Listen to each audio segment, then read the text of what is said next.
friends, I'm going to talk about uh, convolutional neural networks and continue with applied deep learning and chapter 4. These slides are gathered from Professor Ali Berry's course at ECE at University of Toronto. Okay, let's go. So, as you know, computer vision is has fundamental problem in ML, and it was to recognize patterns in visual contents. And so, okay, there are some biological vision systems that has been conducted during the years. For example, Hubin and Wiesel studied visual cortex in 1950s at the end of this decade, and they won Nobel Prize for this years later, about 30 or 20 years later of their study. Another study was for Fukushima that they introduced neocognition, and yes, it was about 20 years after the previous person. So they talked about convolutional neural network for unsupervised learning, and the other one was a popular study by Jan LeCun, that proposed LeNet for supervised learning in 1989. And we can say that it was the beginning of modern convolutional neural networks. LeNet is popular, and it's a very simple and basic CNN structure for supervised learning. Okay. And okay, we can call convolutional neural network CNN for as an abbreviation. And okay, so as you know, we have talked about FNNs, feed-forward neural networks, and we have to know CNN is nothing more than an FNN, and we should know that CNN is an FNN, but it uses a convolution and pooling layer in addition to the previous layers that we talked about in FNN. Okay, so it uses convolution and pooling as some feature extraction things, and it's nonlinear, so it adds nonlinearity to our architecture. Yes. Okay, we want to talk about what is convolution, what is pooling. So, you can see here the MNIST dataset. Okay, you can see the MNIST dataset here, that we want to train some neural network that classifies MNIST dataset. In previous slides on chapter 3 and chapter 2, we have saw something that didn't use any convolution pooling. We didn't know what for them, but okay. So, as before, we can use a fully connected feed-forward neural network like chapter 3, but assume that we have more pixels, we have a larger height and larger width, so the images here are 84 by 84, so we have about 7,000 pixels. And if we want to use the previous architecture, which was feed-forward neural network, we have our input layer should have about 7,000 input, because we have a 7,000 pixel image, and it's very hard. So it has it would be a very large neural network and for a simple task. Okay.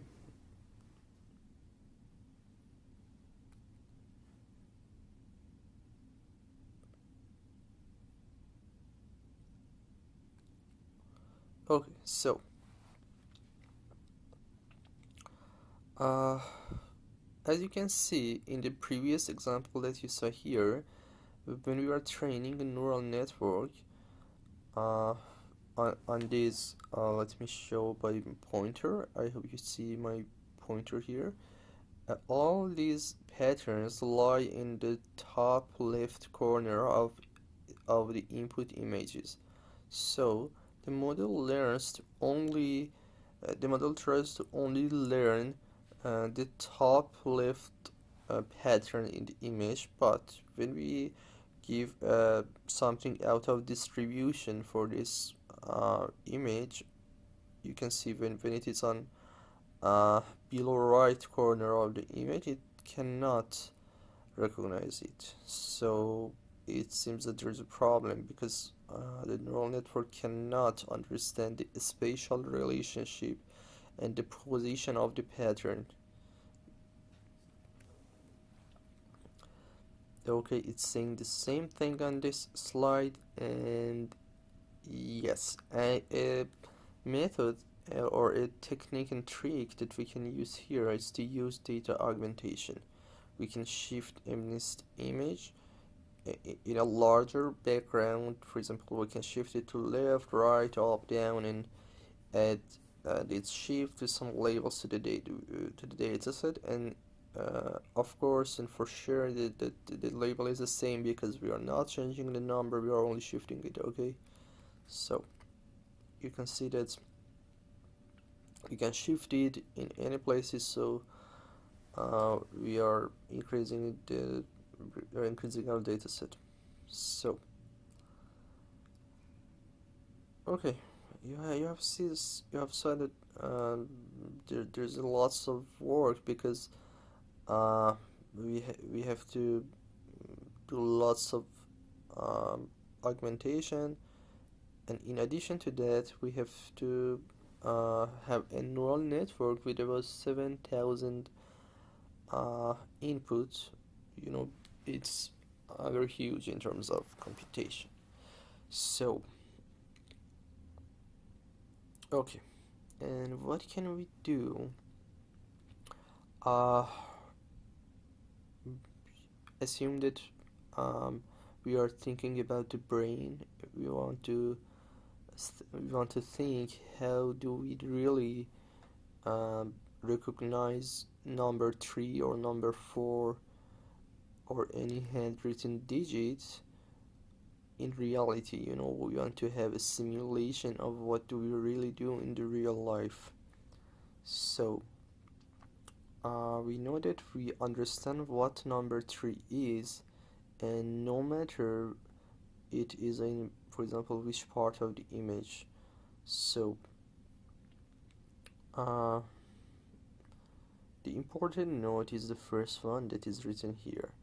Our brain does not process and understand the visual field as the whole, and so it searches for patterns in smaller fields.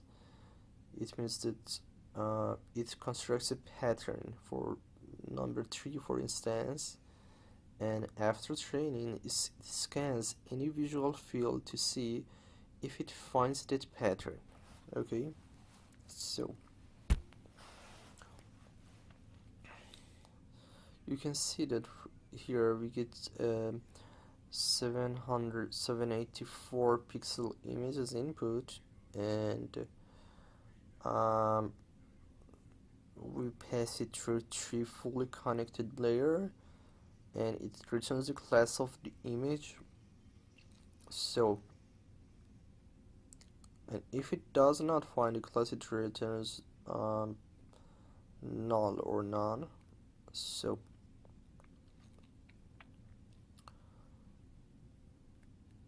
okay, you can we can simulate the function that happens and performs in our mind, and at each window we give it 784 pixel to the feed-forward neural network to classify. And if we find a class, we save the class and return, and if we don't find, we return false. So yes, we can compute an OR of outputs for all windows. If it is true, we return the saved class, and if false for all of these things, it means that each of these ORs returned false, so return null for all of the whole image. Okay. And in the previous example, we have seen something similar to CNN architecture that we want to discuss. Uh, this CNN extracts features from the image using a 28 by 28 filter, and so it's a and the features are affine values, and yes, the scanning procedure's name is convolution, and we slide over the whole image via a smaller window, and we determine a fine transform of a smaller subset of pixels. So we'll look at it as a giant feed-forward neural network with shared weights. Why are the weights shared? Because no matter in which window we are, in any window that we are working on, um, the weights are the same, and so there's no separate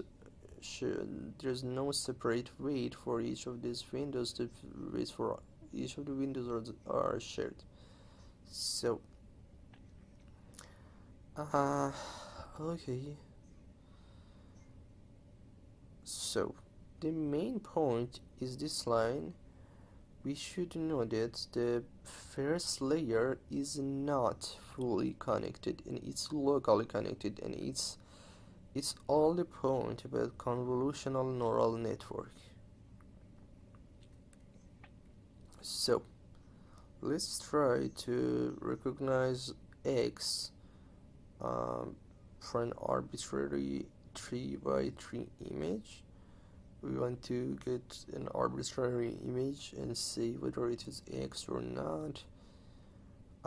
Okay, you can see in this format we have X, and in the below image it's not X. So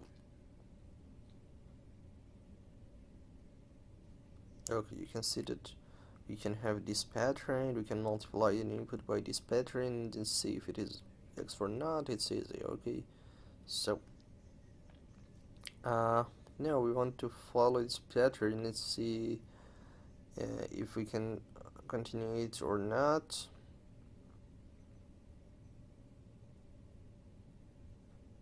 Okay, we can scan a whole image. We can scan all of these things locally by filter and see if we have an X. Yes, and we can understand if we have an X in all of this big image. Okay, so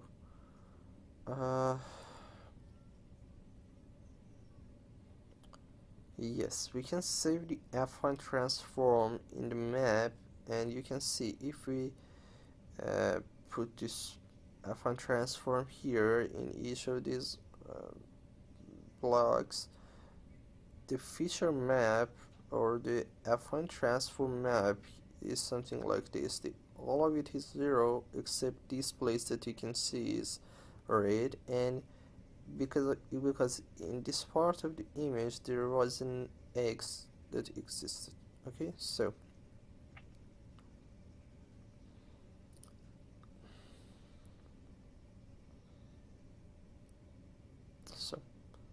okay. Oh, now you can see that if we want to use strike 2, it means that after finishing scanning one place, instead of going to right or going to below only by step 1, we can go with step 2. So it means that we are jumping. Okay, so we expect that our feature map would be downsampled by factor 2, and you can see it's 4 by 4 here, and if I go to the previous slide you can see it was 8 by 8 here. Okay, so we know that the stride is the step size by which we move filter. So okay. Okay, if we have a general filter, we can name it W. Uh, and we usually name and call this filter a kernel, and we can call the input as X, and so the feature map, sorry, so the feature map can be, we can call it Z, and it's the output of convolution of X with kernel W and with stride S. So we can just rewrite it or define, in better words, we can define it. Z of I and j is equal to sum of W dot X in point I and j. So X and I and j is the corresponding submatrix. Okay, is a corresponding f by f submatrix that is defined as follows. So yes, it's nothing new here, I think.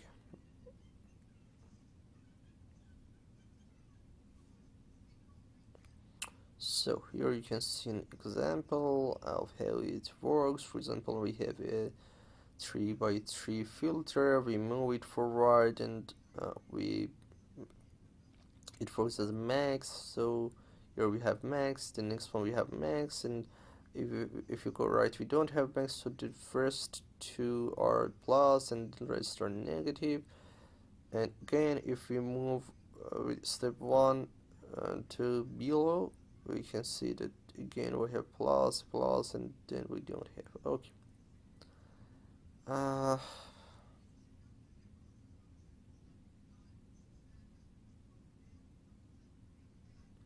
So here we can give the feature map after pulling to a feed-forward neural network that is fully connected. And so we have reduced the size of our, so we have reduced the size of our feature, our image to another feature map that its size is reduced. So we can repeat this convolution when pulling over and over so that we can understand spatial and positional patterns in the image. You can see an overview of CNN architecture, a simple one. We have convolution, we have pooling, then we flatten it, and then we give it the fully connected neural network. And yes, and we can continue it, of course. It's just something simple. Yes. So you can see in real world applications we have something like this. We do convolution and pooling again 5 times up to here, and after it has been converted to something 7 by 7 by 512, we performed 3 fully connected feed-forward neural networks here, so it can understand the output, it can understand the input label, and we call this VGS16 architecture, which was one of the most famous and popular architectures in CNN. So, okay, and just as a connection to biological vision, we can see that in biological vision, if we have, for example, this is input layer and it is this receptor cell. If we go to the next one, you can see that it's a receptive field. Okay, we have converted it to have converted a 3 by 3 input to only one thing, and so the receptive field of this red dot point is this 3 by 3 place. So yes, and the receptive field for this one is in the previous one is this 5 by 5 place. So the receptive field for uh, the red dot in the right one is this big red uh, thing here. That is 1 2 3 4 5 6 7 by 7 yes, rectangle. Okay, so I think we can now continue with the next slide in this chapter. Okay, we continue with the next slide. So we have seen that we have three major components in CNNs: convolutional layers, polling layers, and output feed-forward neural networks. Okay, we have seen that through the convolution, for example, we have x as input, so it is n by m, and we want to apply a convolution with kernel w and stride s on input x, and the output would be z, and the matrix z has n minus f divided by s, and we can apply a floor on it and plus it by 1. It would be the number of rows, and the similar action for the number of columns. And as we have saw before, it's how it's just calculated if you want to code. And yes, okay, let's go to the next slide. So you can see an example of how we can apply a 2 by 2 filter or 2 by 2 kernel on a 4 by 4 input matrix with stride 1, and you can see that the formula that we have calculated before is true here. Sorry, this input is 4 by 5, not 4 by 4. Okay, and you can see that based on the formula on the previous slide, the number of rows would be 3 and the number of columns would be 4. And you can see a numerical example here. If you yes, you can simply apply it here. For example, yes, you can apply it, and you can see that if we multiply 1 by 1 plus 0.9 by 1 and plus 0.2 by 1, you can give 2.1 that is here, and so on. It is another example of the dimensions of z. It is another example of, it is another numerical example of how we can how we can calculate the multiplication here. Is easy, so I can just skip it. Okay, you can see if we apply straight 2, it would be different, and it seems that we're downsampling with factor 2. So if we downsample with factor f, it means that we are dropping the last f minus 1 of every f columns and rows here. So yes, and you can see different downsamplings that we can apply. And so if we want to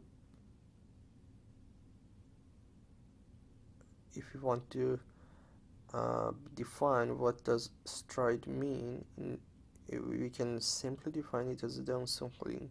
So if we want to apply convolution on input X with kernel W and stride S, we can do what we knew from what we knew up to now. We can apply convolution with stride 1 that we know how can we do it, and after finishing we can just downsample it by factor S. That is easy. So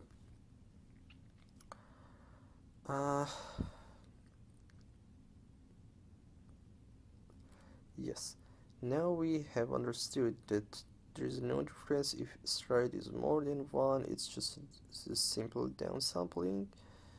And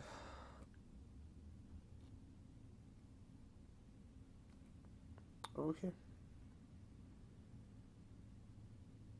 and the opposite of downsampling is upsampling, that you can see here. If we want to upsample with factor f equals to 2, we can simply, you know, convert each of these rectangles to a 2 by 2 rectangle, and the others are 0. There are different methods. We can do 0 upsampling, etc. There are lots of ways. Okay. Okay, so we can for upsampling, if we want to use the previous notations that we have used, we can say that if stride is less than 1, it means that it is fractional, it is a floating fractional number. So 1 over s is integer, we assume it. It's not necessarily true. We assume that we only can upsample if 1 over s is an integer. So convolution in this case is first upsampling input with this number and then performing convolution. It's easy, nothing to mention for it. And yes, and know that if the stride stride can be any arbitrary number, floating point, for example 1 over 2. 1 over 2 is simple, but for example if it is 2 over 3, we can first upsample by factor 3 and then downsample with factor 2. So we can say that convolution with stride is equivalent to convolution with resampling. And we should note that the order of resampling is important. Upsampling is before convolution, downsampling is after convolution. So okay, you can see that S1, that is upsampling, should be done before convolution, and S2, which is downsampling, should be done after convolution. Okay.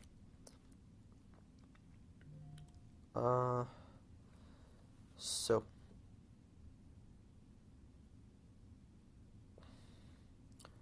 okay, another thing is padding. If we have stride s equals to 1, the dimension would not be the same, so we would do 0 padding, and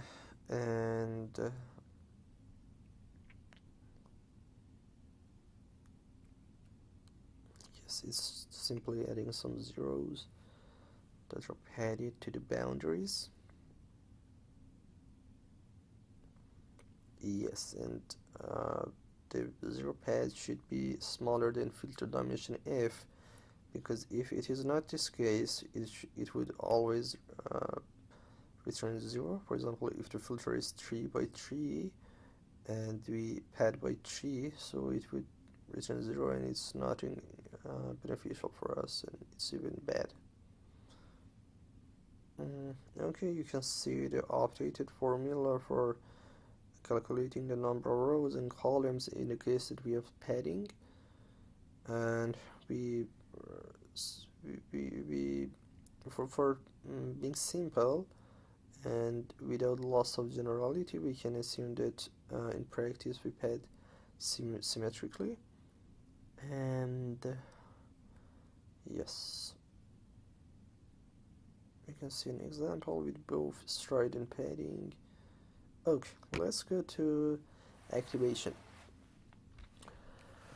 uh, Up to now, you have seen that convolution is a spatial linear transform and you input image. Uh, okay, and we should activate this linear transform if we go deep. So, we are now ready to define a convolutional layer in a formal way because we have defined the preliminarities, and so we are ready for introducing the formal convolutional layer.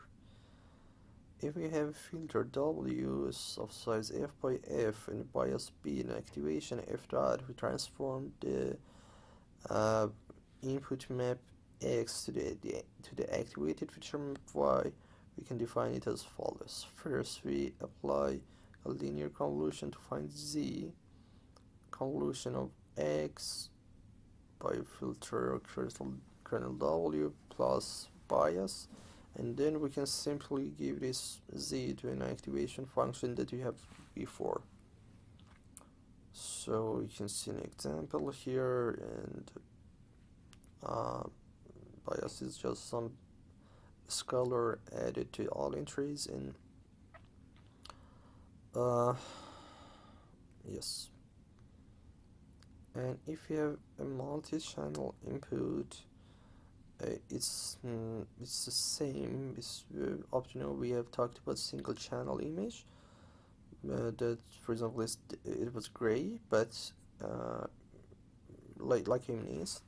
But in reality, we have multi-channel inputs. For example, RGB images, or red, green, blue, and it's the same. We can see that we can divide it in different. Uh, we can divide it in different channels, and we have 3 of them. So we can think of multi-channel input as a tensor of order 3, and yes, that's it, nothing new here. We can filter, we can skip here. Okay, in 3D convolution,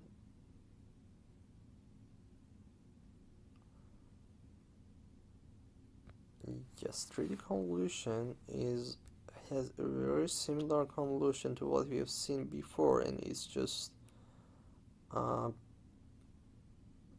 continue of how we previously thought of 2D convolution.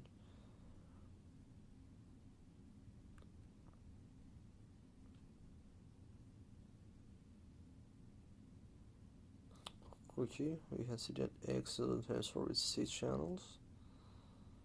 And yes, that's it. Let's go to next one. Okay, here you can see a visualization of how this multi-channel convolutional layer works. You can see that with W1, W2, we can add these things and then sum them up with each other, and we can have this C and then apply an activation function on this C. Okay.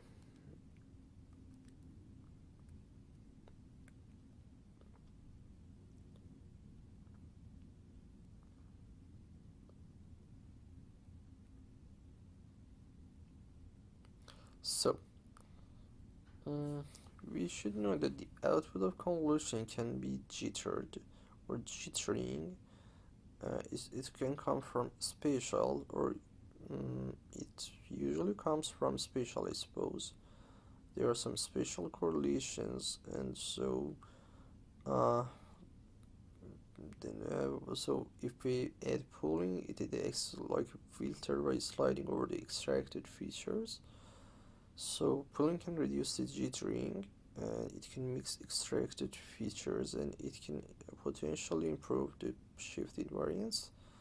it can, you can see it can potentially do this, but not necessarily. But it's just a trick and technique. We can test it, and if it didn't work, you can ignore it. But it usually works in the real world applications. So, and you may ask, what is shift invariance that we talked before? It refers to robustness against a geometric transform of input. So we can do max or min pulling here. Yes, it's nothing special. We have seen examples before, so yes. And one important point is that in max pulling we track index of maximizer because we need it in backpropagation. So here you can see that in this matrix that you can see at the right bottom, we have stored the maximum indexes.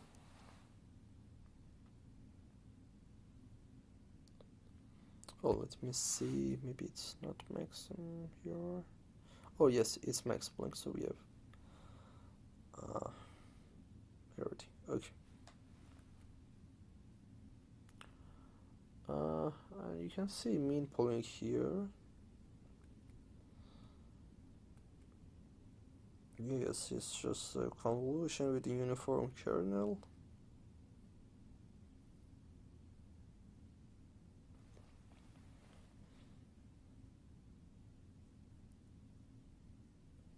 Okay, we can also use L2 norm or any normalization.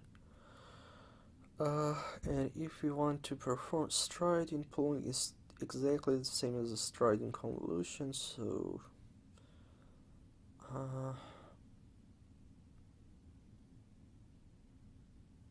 okay, in reality we can perform convolution more frequent than pulling. So pulling would be applied after a couple of convolutions, and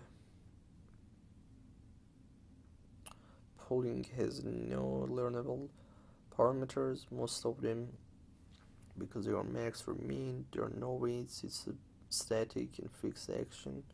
You don't want to learn anything in pulling. And yes, the pulling size can differ. You can see a simple structure: convolution, pulling, flattening, and fully connecting. And flattening is a simple action that we want to if we have a Fisher tensor with k channels, each channel is an n by a map after the last convolution or pulling, and then we have nmk entries. So we are finished with the first half of this chapter 4 CNNs. We can continue with the next half in the next video. Thank you for watching.